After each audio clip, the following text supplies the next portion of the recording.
McGillicuddy and Murder's Pawn Shop, Season 4, Episode 9. I was normal, I was good, I was magic. October 20th, 1921, continued. After I finished explaining to the ones who belonged to the pawn shop the danger we were in, how Ariana might make a deal with the Whiskalets to kill us any minute, everyone disbanded. Everyone picked a partner, like this was school, and we were about to embark on arithmetic practice.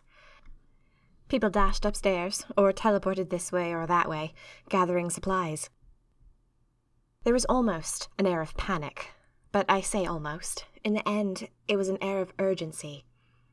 I was impressed and delighted by how well-trained, how eager everyone seemed to be. No one was panicking or wailing. No one was balking in indecision. They knew what they had to do without being told. They had an idea of how they would find Ariana and capture her, without me having to tell them. Of course, I explained to everyone how to get to the Night Enthusiast cave, how to get to the Goresby Hotel, and a couple of Magic Unusuals were covering a table with all the pictures and postcards of places we could teleport to. Places the Night Enthusiasts knew of or frequent, places Ariana might turn up. In the midst of all the panic, Noble James showed up behind me and said, "Would you like to be my partner?" I turned and looked at him. "Oh, hell yes, please." "Goresby Hotel?" he said.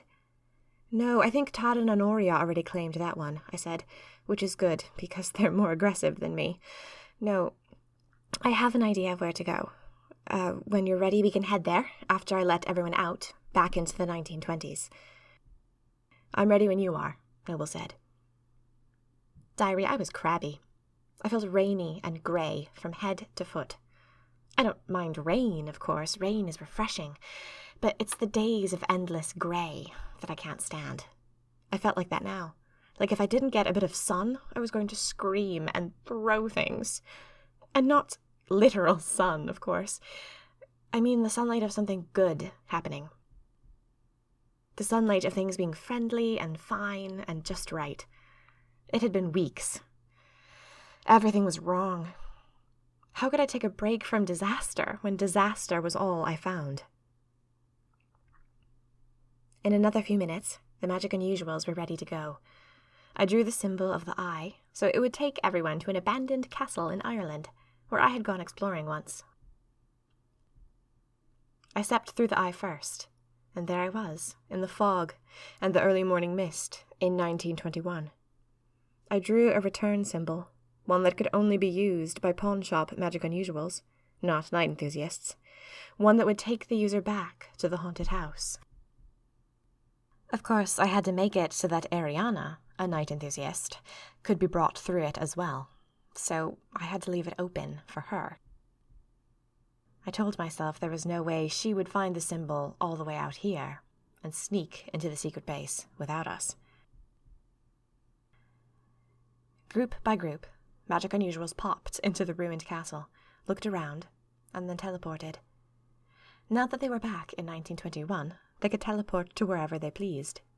As I watched them vanish, not unlike a flock of coloured birds taking off for the sky, I prayed one of them would find Ariana and drag her sorry little caboose back to the haunted house.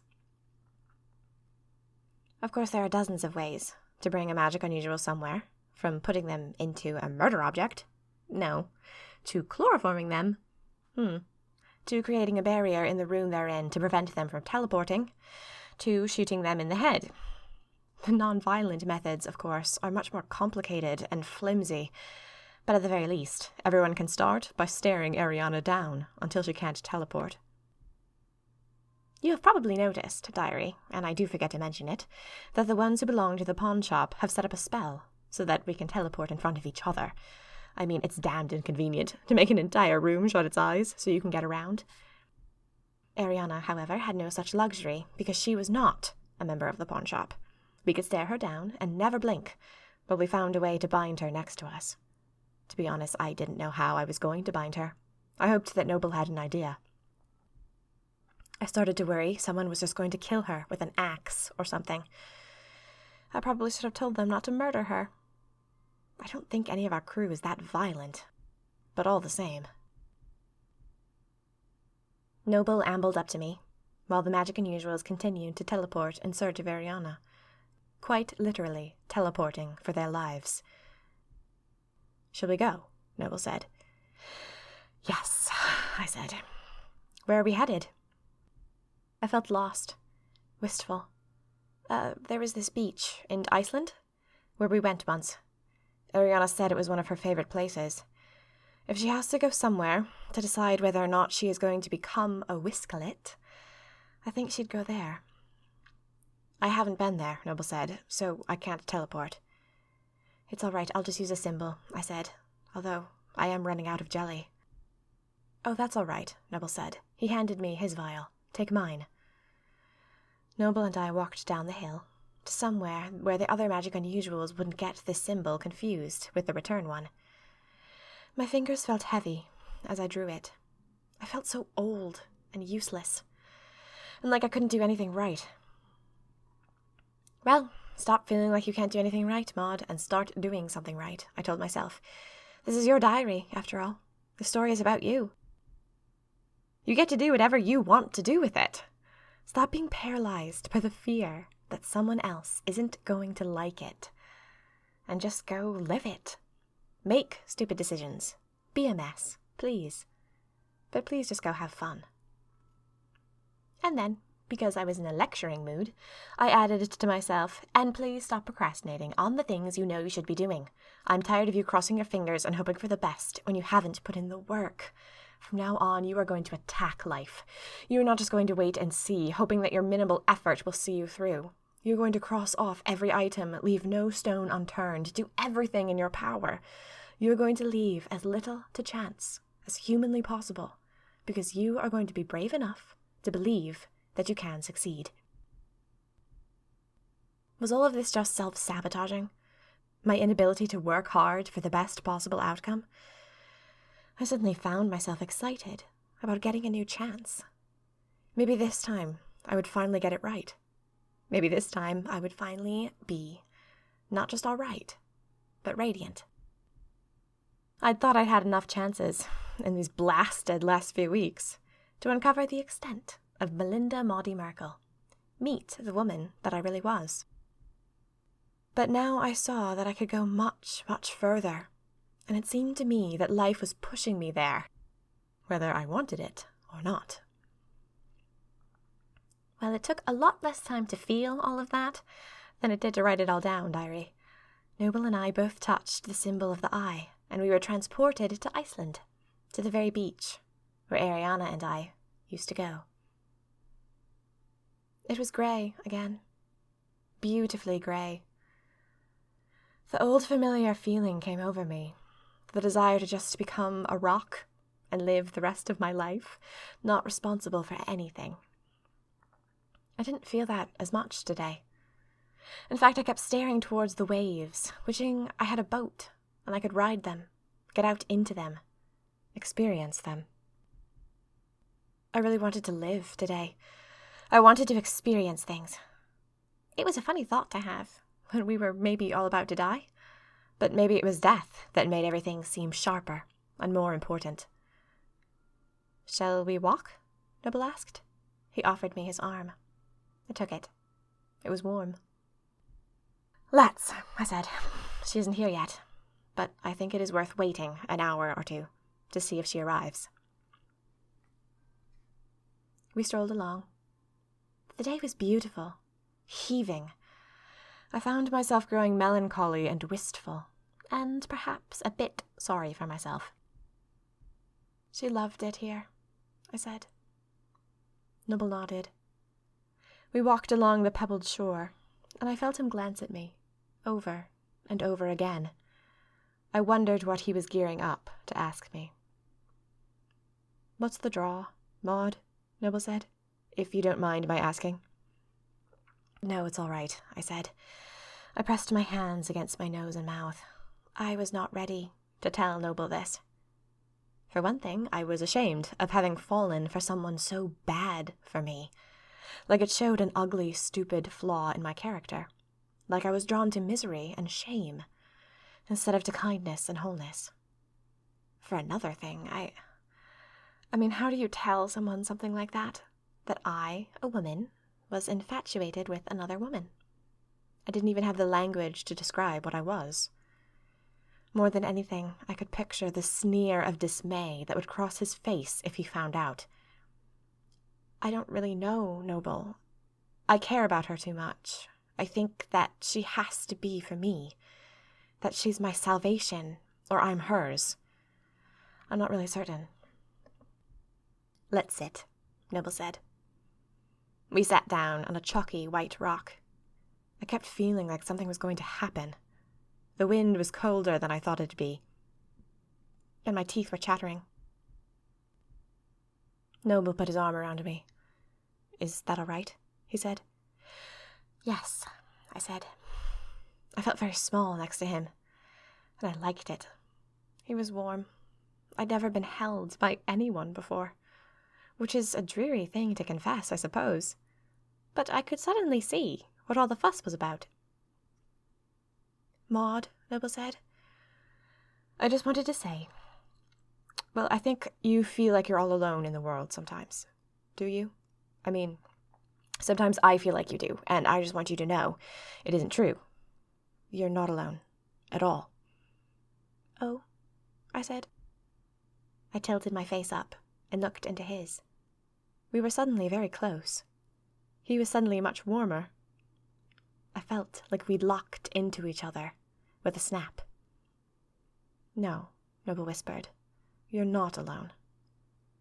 And just like that, diary, he leaned in to kiss me. I wanted to kiss him, don't get me wrong, but I suddenly squeaked and drew away. Noble started. I started. Then we both awkwardly whisked to opposite sides of the rock. I put my hand over my mouth, my heart irritated that I hadn't been kissed, and my mind terrified of what he didn't know. I'm sorry, Noble said. I'm sorry. I shouldn't have tried to... No, it's all right, I said. I don't mind. I just can't kiss you. I'm sorry. I can't. You can't? Noble said. I scooted to the center of the rock. Noble gingerly scooted back towards me, too. I'm sorry, I said. Maud, Noble said. He folded his hands and stared down at them for a moment, his forearms resting on his knees. I need to know, and please just be honest with me. Is this because I'm black? Noble, I said. Oh my God, Noble, never. Oh, well, fine, all right. I have been dippy about you ever since I first saw you. Noble's eyes perked up. You have? Yes, I said. I pressed my hands into my face in embarrassment. I thought you were the cat's meow from the very first second. Oh, Noble said. Well, if you like me too, and you, then, why can't you? Kiss me, I mean. Sorry. No, it's that. I suddenly wanted to tell him. It was better than a kiss, to tell him this, to trust him enough. Noble, I am in such a complicated place. I don't like you any less, but I've realized in the last few days that I like someone else as well, at the same time. I like both of you. Oh, Noble said. Who is he? Is it, Rupert? God bless Rupert, I said. No, it isn't Rupert. Good, Noble said, because I have something important to tell you about Rupert, Maud, and Matthew John, for that matter. It isn't Matthew John, is it? No, I said. It's Ariana. Oh, Noble said. Oh my God. Oh my God. Oh, Maud. Oh, darling. Darling? Sorry, Noble gave me a hug. Then he cupped the sides of my face and gazed into my eyes. You know that you're normal, right? I burst into tears. I hadn't expected to burst into tears, diary, but I think I have been waiting to hear that since I was a little girl. that I wasn't twisted and wrong, that I was quite acceptable, just like this. "I am," I blubbered. "Oh, Maud, yes," Noble said. "It's very normal amongst magic unusuals. It's not acceptable out there in the rest of the world, is it? But you know we don't play by the rest of the world's rules. You and I never have. Maud," he took my hand in both of his, "it is a very good thing. You have an insight into the world that other people don't. A special gift, an ability to see the beauty in everyone. You are connected to the whole world in a unique way. Don't you think? Anyway, it's very normal. And you're not the only one in the pawn shop who's like that." "I'm not," I said. "I wasn't. Dear God! Who else is?" "Well, Scotland, for one," Noble said. "Scotland?" I said. "Really?" "Yes," Noble said. I suddenly felt about 10 feet tall.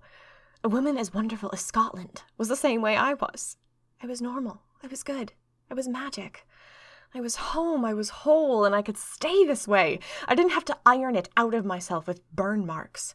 I could court a girl. Then I could turn around and court Noble.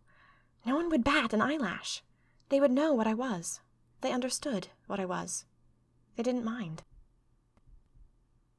"I feel about 1,000 years lighter," I said. "I'm sorry I went in for a kiss when you were dealing with all of this," Noble said. "I understand perfectly now." "It's really not that I would have minded the kiss," I said.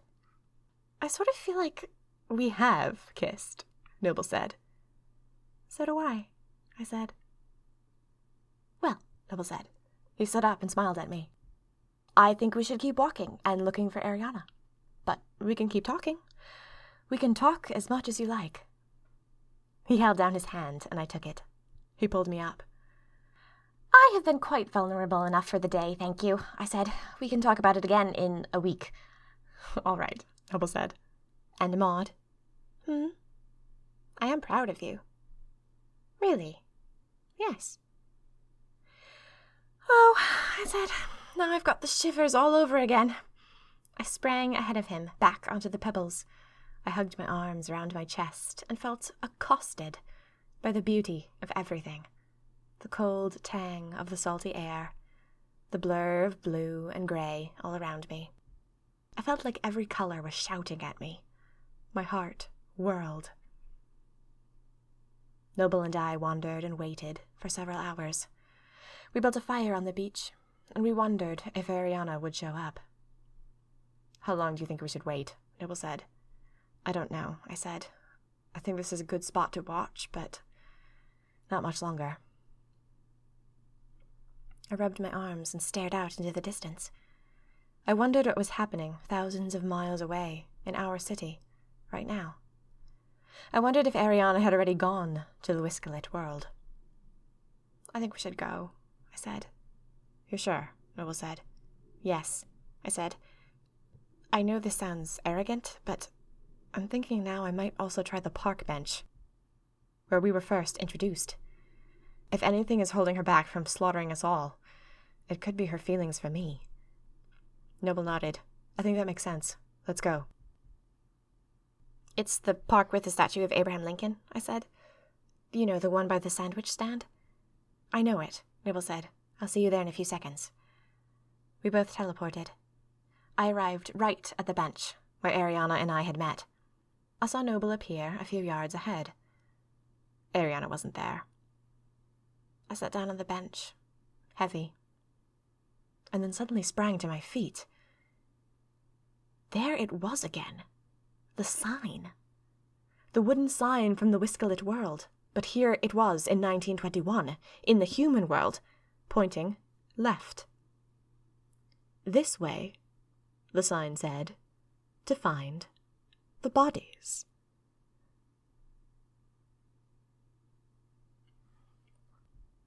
We hope you've enjoyed Season 4, Episode 9.